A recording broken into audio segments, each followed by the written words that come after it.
बिस्मिल्लाहिर्रहमानिर्रहीम। आज तक के मुअज़्ज़ज़ नाज़रीन अस्सलाम वालेकुम। अब किस्त 195 मुलाहिज़ा फरमाएं। अंदर से मारपीट और हुर्राटों की आवाज़ें तेज़ हो गई थी। मैंने धक्का देकर दरवाज़ा खोल दिया। कमरे के अंदर का मंजर बड़ा सनसनीखेज और खौफनाक था। दो आदमी जिनके चेहरों पर नकाब लगे हुए थे, एक आदमी को काबू करने की कोशिश कर रहे थे और पिटने वाले उस आदमी को देखकर मेरे दिमाग में सनसनाहट होने लगी। ये वही लंबा तिरंगा आदमी था जिस पर मुझे पुलिस वाला होने का शुबा था। वो स्लीपिंग सूट पहने हुए था, एक नकाबपोश के हाथ में खंजर था। वो बार बार हमले कर रहा था। स्लीपिंग सूट वाला दराज कामत आदमी ना सिर्फ दूसरे नकाबपोश से निमट रहा था बल्कि खंजर के हमलों से भी बच रहा था। लंबे कद वाले पर अगरचे मुझे शुबा था कि वो मेरी निगरानी कर रहा है, लेकिन उससे मुझे अब कोई नुकसान नहीं पहुंच सकता था। और इस वक्त वो जिस खतरनाक सूरत से दो चार था, वो मेरी हमदर्दी का मुस्तहिक था। खंजर वाले नकाबपोश ने एक बार फिर हमला करने के लिए हाथ ऊपर उठा दिया। मैंने लपक कर उसे गिरफ्त में ले लिया। उसका खंजर वाला हाथ ऊपर ही रह गया। मैंने उसे घुमाकर छोड़ दिया। वो कुर्सी से गिरकर दीवार से जा टकराया। उसका खंजर वाला हाथ कुर्सी की पूंछ तो सीट के दरमियानी खला में चला गया। मैंने उसका हाथ पकड़ लिया और जोर जोर से झटके देने लगा। इस तरह झटके लगने से उसका चेहरा बार बार कुर्सी से टकरा रहा था। मैंने उसके बाजू को मोड़ा तो खंजर उसके हाथ से निकलकर फर्श पर गिर गया। वह खंजर उठाने के लिए जैसे ही झुका, उस शख्स ने उल्टे हाथ से जोरदार घूंसा मेरी गर्दन पर रसीद कर दिया। मेरे मुंह से कराह निकल गई और मैं मजीद नीचे झुकता चला गया। उसका दूसरा हाथ मेरी गिरफ्त से छूट गया। मैंने उठना चाहा तो उस शख्स ने मेरी गर्दन से जरा नीचे शोल्डर ब्लेड्स के दरमियान रीढ़ की हड्डी पर एक जोरदार घूंसा झट दिया। ये जरब हथौड़े की तरह वजनी थी, लेकिन मैं इस वार को बर्दाश्त कर गया और बड़ी तेजी से पलटकर अपने हरीफ पर हमला आवर हुआ और उसे घूंसे मारता हुआ दूसरी दीवार तक ले गया। और फिर उसी लम्हे कमरा फायर की आवाज से गूंज उठा। मेरे हाथ रुक गए। मेरा हरीफ भी एक लम्हे को साकत हो गया। मैंने गर्दन घुमाकर देखा, स्लीपिंग सूट वाले लंबे तिरंगे आदमी के हाथ में पिस्तौल था और उसका नकाबपोश शरीफ लड़खड़ाता हुआ बेड के दूसरी तरफ ढेर हो गया। उसके सीने पर ऐन दिल के मुकाम पर शर्ट पर खून का धब्बा नमूदार होकर फैलता चला गया था। मेरे हरीफ ने ये सूरत देखी तो बाहर की तरफ दौड़ लगा दी। मैंने भी उस पर छलांग लगा दी और उसे साथ लेता हुआ दरवाजे से बाहर राहदारी में गिरा। स्लीपिंग सूट वाला भी छलांग लगाकर कमरे से बाहर आ गया और नकाबपोश पर ठोकरों की बारिश कर दी। हिम्मत सिंह, छोड़ दो इसे, अब ये कहीं नहीं जाएगा, स्लीपिंग सूट वाले ने कहा और फिर नकाबपोश को मुखातिब करते हुए बुलाया। उठकर दीवार की तरफ मुंह करके खड़े हो जाओ। कोई होशियारी दिखाने की कोशिश की तो गोली मार दूंगा। मैं उस नकाबपोश को छोड़कर अलग हट गया और फिर उसी वक्त धड़ाधड़ मुख्तलिफ कमरों के दरवाजे खुलने लगे। पूरे होटल में शोर सा मच गया। लोग इस रायदारी में जमा होने लगे। होटल का मैनेजर भी आंखें मलता हुआ वहां पहुंच गया। क्या हुआ, ये गोली कैसे चली थी? और वो आगे बढ़ा तो सूरत देखकर एकदम खामोश हो गया। पुलिस को फोन करो मैनेजर, कहना यहाँ एक कत्ल हो गया है, फौरन पहुंचे। स्लीपिंग सूट वाले ने कहा कि कत्ल? मैनेजर हकला गया। कौन कत्ल हुआ? लाश कहाँ है? लाश कमरे में है, तुम जाकर पुलिस को फोन कर दो, उस शख्स ने कहा। मैनेजर वापस भाग गया। कत्ल का सुनकर वहां जमा होने वाले लोग भी अपने कमरों का रुख करने लगे।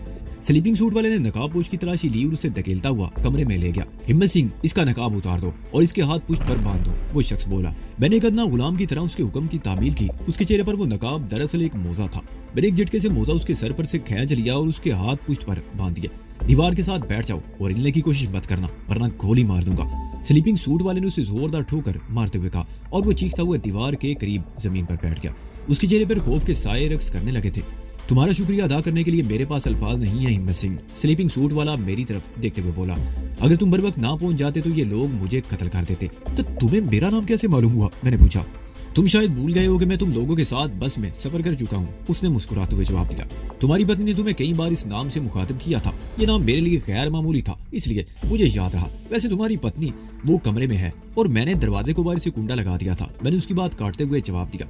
गोली की आवाज और शोर उसने भी सुना होगा, वो जरूर परेशान हो रही होगी। ठीक है, तुम अपने कमरे में जाओ, उसने कहा। मैं इस मामले से निपट कर तुमसे मिलूंगा, वैसे परेशान होने की जरूरत नहीं। मैं कमरे से बाहर आ गया। रायदारी में अब भी कई लोग जमा थे। एक दो आदमियों ने मुझसे कुछ पूछने की कोशिश की, लेकिन मैं जवाब दिए बगैर तेज कदम उठाता हुआ अपने कमरे में आ गया। उस शख्स ने कहा था कि इस मामले से निपट कर बाद में मुझसे मुलाकात करेगा, लेकिन मुझे यकीन था कि पुलिस उसे कत्ल के इल्जाम में धर लेगी और उसके बाद शायद वो अपने वकील से भी मुलाकात कर सकेगा। तो हवालात की सलाखों के पीछे रहकर बिमला जाग रही थी और खासी परेशान थी। मुझे देखते ही उठकर मेरी तरफ लपकी। क्या हुआ? फायर की आवाज कैसी थी और तुम कहाँ चले गए थे? उसने एक ही सांस में कई सवाल कर डाले।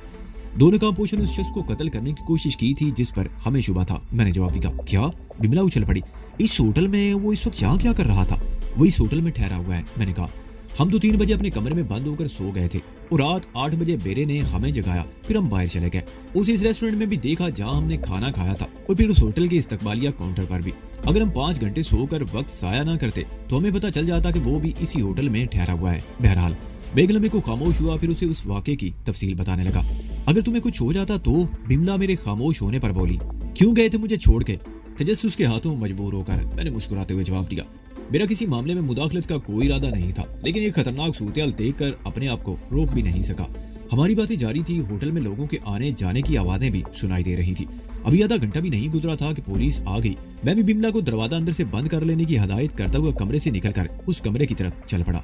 20 दर्जन मुसल्ला पुलिस वाले थे जिन्होंने लोगों को दूर हटा दिया। मुझे भी रोक लिया गया, लेकिन स्लीपिंग सूट वाले ने मुझे देखकर आगे बुला लिया। उसने अपना शिनाख्ती कार्ड निकालकर पुलिस इंस्पेक्टर को दे दिया। इंस्पेक्टर ने कार्ड देकर और खट से सैल्यूट चाड़ दिया। उस शख्स के माथे तो ने भी एड़ियां बजा दी और राइफलें चुका ली। मेरा ख्याल था कि पुलिस आते ही उसे हथकड़ी पहना देगी, लेकिन पुलिस वाले तो उसे सैल्यूट कर रहे थे। हिम्मत सिंह, वो मेरी तरफ देखते हुए बोला, तुम अपने कमरे में चलो, मैं फारिग होकर वहीं आता हूँ, फिर आराम से बात करेंगे। मेरा ख्याल था कि मुझे गवाही वगैरह के लिए रोका जाएगा, मेरा बयान लिया जाएगा, लेकिन हुआ कुछ भी नहीं। पुलिस वाले अपनी कार्रवाई मुकम्मल करके लाश उठाकर ले गए। पकड़े जाने वाले नकाबपोश को भी पुलिस हथकड़ी लगाकर ले गई। इस वक्त 4 बज चुके थे। इसके थोड़ी देर बाद दरवाजे पर हल्की सी दस्तक हुई। मैंने दरवाजा खोला तो वही शख्स खड़ा मुस्कुरा रहा था। मैंने खिलाकर उसे अंदर आने के लिए रास्ता दे दिया। बिमला बेड की पूछ से टेक लगाकर सिमट गई। उसने कंबल अच्छी तरह ओढ़ लिया था।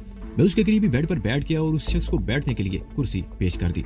उसके बारे में मेरा कम अज कम ये शुबा दुरुस्त निकला था कि उसका ताल्लुक खुफिया पुलिस से था, लेकिन दूसरे शुबात गलत साबित हुए कि वो हमारी निगरानी कर रहा है। वो सीबीआई का ऑफिसर आजम खान था।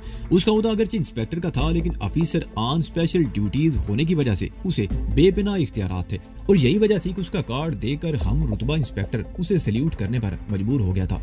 आजम खान हमारे कमरे में आने से पहले मैनेजर को चाय के लिए कहकर आया था। चुनाचे 15-20 मिनट बाद चाय भी आ गई। चाय की चुस्कियां लेते हुए बातों का सिलसिला भी जारी रहा। इंस्पेक्टर आजम खान की कहानी बड़ी दिलचस्प थी। वो 20 साल की उम्र में कांस्टेबल की हैसियत से पुलिस में भर्ती हुआ था। साथ ही उसने तालीम का सिलसिला भी जारी रखा और प्राइवेट इम्तिहान देकर तालीमी मैदान में भी आगे बढ़ता रहा। वो एक जिम्मेदार, फर्ज शनास और दलेर पुलिस एहलकार साबित हुआ था। इन्हीं सिफात की बिना पर वो तरक्की भी करता रहा और मिलाकर वो इंस्पेक्टर के ओहदे पर पहुंच गया। वो मास्टर्स करने के बाद क्रिमिनोलॉजी में PhD की डिग्री भी हासिल कर चुका था।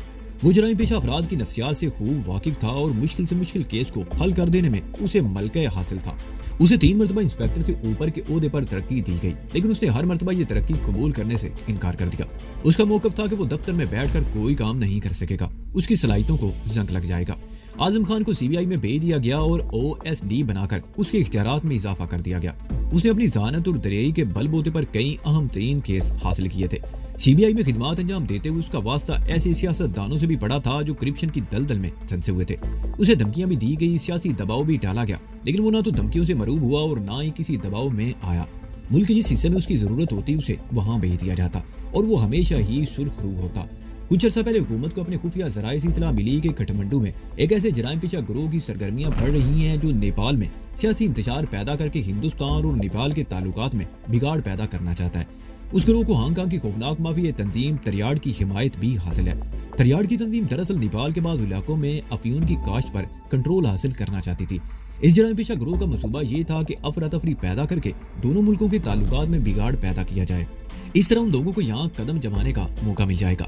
वो गिरोह अपने आदमी सियासत में दाखिल कर देगा। इस मंसूबे में बाद सियासी शख्सियात का कत्ल भी शामिल था। उनमें नेपाल के अलावा हिंदुस्तान की बाद सियासी शख्सियात के नाम भी शामिल थे जो वक्तन फवक्तन जाती या सरकारी दौरों पर नेपाल जाते रहते थे। इंस्पेक्टर आजम खान और इन दोनों चंडीगढ़ में तैनात था। उसे इसी गिरोह का सुराग लगाने के लिए काठमांडू जाने के अहकाम दिए गए थे। नेपाल की पुलिस को भी इससे ताउन के अहकाम मिल चुके थे। इंस्पेक्टर आजम खान अगर चाहता तो चंडीगढ़ से दिल्ली जाता और वहां से जहाज पर सवार होकर काठमांडू पहुंच जाता, लेकिन राहदारी के ख्याल से उसने सफर का दूसरा रास्ता इख्तियार किया था। वो चंडीगढ़ से बदरिया ट्रेन अंबाला से होता हुआ सहारनपुर आया था और इससे आगे बसों का सफर शुरू हो गया। उसे तंगपुर से सरहद पार करके नेपाल में दाखिल होना था। सरहद पार करके भी उसे सैकड़ों मील का सफर बसों के जरिए ही तय करना था। उसके प्रोग्राम और रवानगी को अगरचे राजदारी में रखा गया था, लेकिन दुश्मनों को किसी तरह पता चल गया था और उसे सरहद पार करने से पहले ही कत्ल करने की कोशिश की गई थी। लेकिन मेरी मुदाखले से न सिर्फ आजम खान की जान बच गई थी, बल्कि उसका एक दुश्मन भी मारा गया और दूसरा पकड़ा गया था, जिससे वो बहुत कुछ मालूम कर सकता था। तुमने न सिर्फ मेरी जान बचाई बल्कि हिंद सरकार पर भी बहुत बड़ा एहसान किया है, वो कह रहा था। मैं जाती तौर पर तो शायद इसका बदला ना उतार सकूं, लेकिन कोशिश करूंगा कि हिंद सरकार से तुम्हारे लिए कुछ इसकी जरूरत नहीं। मैंने उसकी बात काट दी। मैं ये सोचे बगैर ना रह सका कि मेरे हाथ खून से रंगे हुए हैं। हिंदुस्तान में दर्जनों आदमी मेरे हाथों मारे जा चुके हैं। अगर वो मेरी असलियत जान लेता तो शायद मेरा इतना एहसानमंद ना होता, बल्कि मुझे जेल की सलाखों के पीछे पहुंचाकर खुशी महसूस करता। ठीक है, वो गहरा सांस लेते हुए बोला, मैंने तो तुम्हें अपना मोहसिन समझकर अपने बारे में सब कुछ बता दिया। अब तुम भी कुछ बताओ, क्या ये वाकई तुम्हारी पत्नी है और तुमने अपने बारे में जो कुछ बताया है वो दुरुस्त है? मैं उछल पड़ा। बिमला भी चौंके बगैर ना रह सकी। बस में तुमसे मुलाकात हुई थी तो मुझे शक हो गया था कि तुम्हारा ताल्लुक पुलिस या किसी एजेंसी से है और मेरा ये शुबा दुरुस्त निकला। मैंने कहा, और तुमने हमारे बारे में जो अंदाजा लगाया है वो भी दुरुस्त है। बिमला मेरी पत्नी नहीं, दोस्त है। दोस्त? वो हैरत से कभी मुझे और कभी बिमला को देखने लगा। मेरा ख्याल ये दोस्ती कुछ ज्यादा गहरी नहीं, तुम गलत समझ रहे हो। बिमला मेरी दोस्त है, राखेल नहीं, और ना ही मैं इसे भगा कर लाया हूँ। ये जयपुर के एक बहुत बड़े और मशहूर पंडित राम स्वरूप की बेटी है और हम सैरो तफरी के लिए नहीं एक मिशन पर निकले हुए हैं और जब तक ये मिशन पूरा नहीं होता हम चैन से नहीं बैठेंगे। क्या मैं उस मिशन के बारे में पूछ सकता हूँ? आजम खान ने कहा। वो मिशन? मैंने बिमला की तरफ देखा और फिर आजम खान की तरफ रुख करके बात जारी रखी। जयपुर के एक बदमाश एमपीए बिमला की बहन को अगवा करके भागा हुआ है। हम उसका पीछा कर रहे हैं। नैनीताल में वो हमारे हाथ आते आते रह गया था। यहाँ कर पता चला कि वो तंगपुर की तरफ निकल गया है। मैं बस नहीं मिल सकी जिसकी वजह से हमें रात यहाँ रहना पड़ा। सुनने में आया है कि वो नेपाल की तरफ जाने का इरादा रखता है। इसी सूरत में हमारे लिए कुछ मुश्किलात पैदा हो सकती हैं, लेकिन हम उस शैतान का पीछा नहीं छोड़ेंगे। जयपुर का एमपीए आजम खान बड़बड़ाया। तुम देशमुख की बात तो नहीं कर रहे? हाँ वही। मैं एकदम बोल पड़ा। तुम जानते उसे? देशमुख को कौन नहीं जानता? आजम खान ने गहरा सांस लिया। चंद महीने पहले मुझे दिल्ली में उसका फाइल देखने का मौका मिला था। सरकार ऐसे तमाम एमपीए और सियासतदानों पर निगाह रखे हुए है जो करप्शन में मुलव्वस हैं। अफसोस की बात है कि हमारे बेशतर सियासतदान गंदगी की दलदल में धंसे हुए हैं और बाज़ तो इस मामले में बहुत बदनाम है और उनमें देशमुख सरे फहरिस्त है। वो चंद लम्हों को खामोश हुआ, फिर बोला, उसका फाइल खासा बड़ा हो चुका है।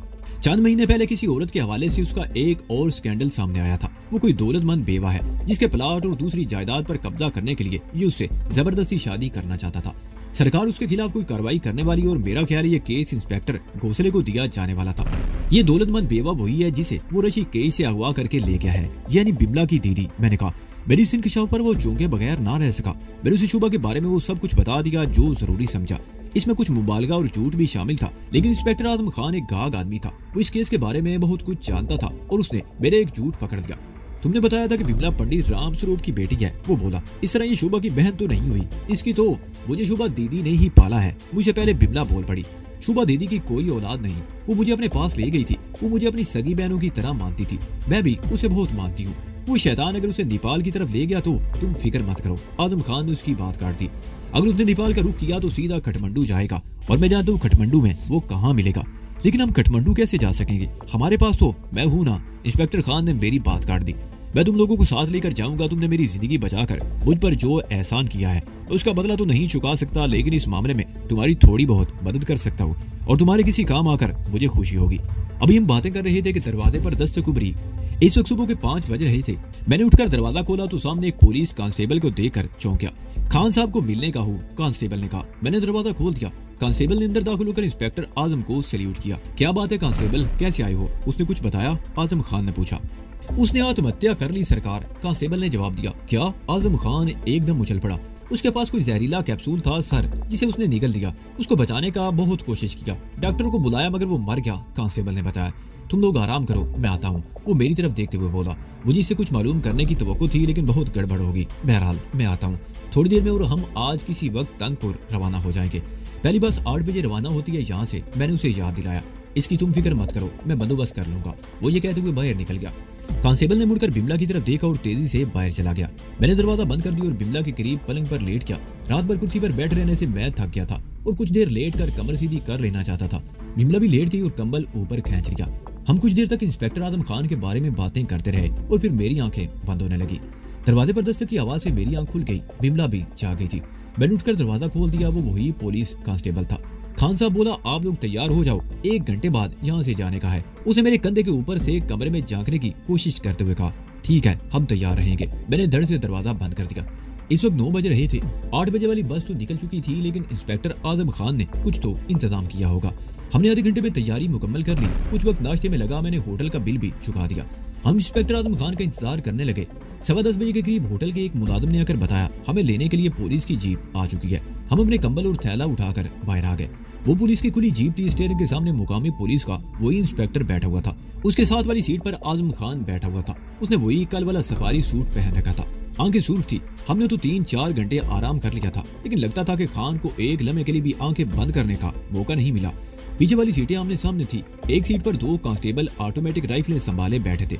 मैं और बिमला सामने वाली सीट पर बैठ के और जीप हरकत में आ गई। कस्बे की दूर से निकलते ही जीप की रफ्तार तेज हो गई। आजम खान अपनी सीट पर पीछे की तरफ मुड़कर बैठ गया। मुझसे बातें करते हुए वो बार बार इस बात पर अफसोस का इजहार कर रहा था कि पकड़े जाने वाले हमलावर से कुछ मालूम नहीं हो सका था और मैं अपनी जगह पर सोच रहा था कि वो गुरु किस कदर ताकतवर होगा। मुझे ऐसी बातों का तजर्बा था, ऐसे हर गुरु के पीछे कोई ना कोई बड़ी ताकत जरूर होती है। थाईलैंड में शहंशाह के खिलाफ साजिश करने वाले गुरुओं को गोल्डन ट्राई एंगल के जनरल खोराट की पुष्टपनाही हासिल थी और ऐसी ताकतें बिलावजह किसी गैंग की पुष्टपनाही नहीं करती, उनका भी कोई ना कोई मकसद जरूर होता है। जनरल खोराट शहंशाह का तख्ता उलटने के बाद थाईलैंड में मुनशियात की तिजारत पर कंट्रोल हासिल करना चाहता था। थाईलैंड को राहदारी के तौर पर इस्तेमाल करके वो आजादी से पूरी दुनिया में मुनशियात का जहर फैला सकता था, लेकिन मैंने उनका ये घिनौना मंसूबा नाकाम बना दिया था और नेपाल में त्रियाड नामी तंजीम किसी गिरोह की पुष्टपनाही कर रही थी। इस जराइम पेशा गिरोह के मकासद कुछ भी हों, लेकिन त्रियाड के अज़ाइम वाज़ेह थे। नेपाल के बेशतर और खसूसन जनूबी पहाड़ी इलाके और उससे मिलते हुए भारत के शुमाली इलाके में, जिनमें कुछ इलाका यूपी और उसके साथ हिमाचल प्रदेश का इलाका शामिल था, वो उसकी पैदावार के लिए खासी शोहरत रखते थे। यहाँ दुनिया की बेहतरीन अफयून, चरस, हिरवन तैयार होती थी।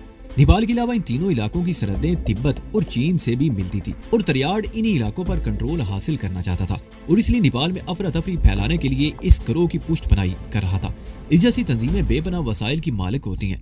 इंस्पेक्टर आजम खान के प्रोग्राम और रवानगी को अगरचे नायत खुफिया रखा गया था, लेकिन उन्होंने पता चला ली और उसे नेपाल की सरहद पार करने से पहले ही कत्ल करने की कोशिश की गई थी और मुझे यकीन था कि उस पर इस तरह के मजीद हमले भी और होंगे।